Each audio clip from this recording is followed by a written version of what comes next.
As a kid, I loved playing with Transformers, and this is the Transformer of phones. Meet the Moto Z2 Force, which is coming to all the major carriers for $750, and it does a lot of things the Galaxy S8 can't, including this.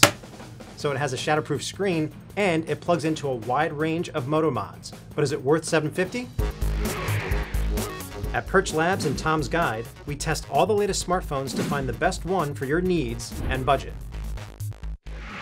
The coolest thing about the Moto Z2 Force is everything that it plugs into. There's a wide range of Moto Mods that starts at $19.99 for a style shell, all the way up to $299 for a 360-degree camera. What I like about this system is just how easy it is to operate. So all I have to do is just use the magnetic attachment on the back, and all of a sudden I have a 360-degree camera that can record in 4K.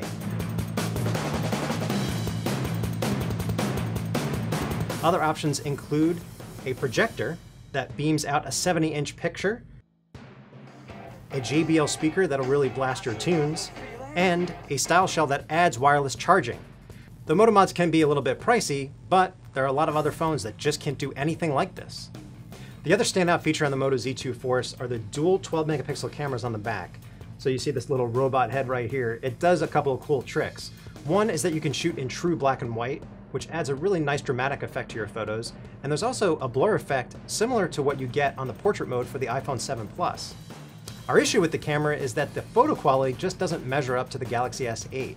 In a couple of head-to-head comparisons, the Z2 Force was neck and neck, but in low light, the S8 was a lot lighter, and the blur effect from the dual cams was not as natural as we hoped it would be. The front of the Moto Z2 Force is definitely stunning because you have a 5.5-inch AMOLED display, which gives you Quad HD goodness and all the colors and contrast you would expect from an OLED screen. What we don't like is what you see above and below the display, because you are getting sizable bezels here.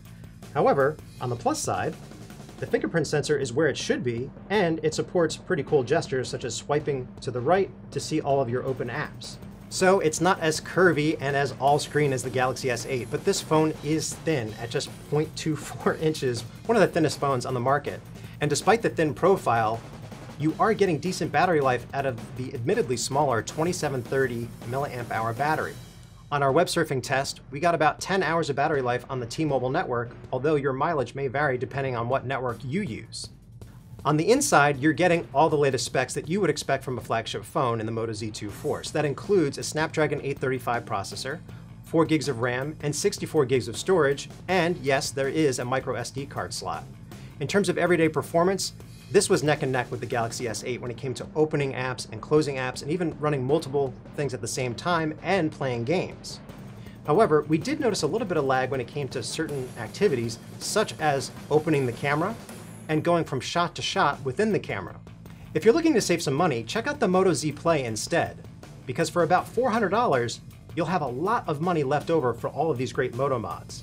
But overall, the Moto Z2 Force offers a good combination of innovation and durability in a pretty sleek package.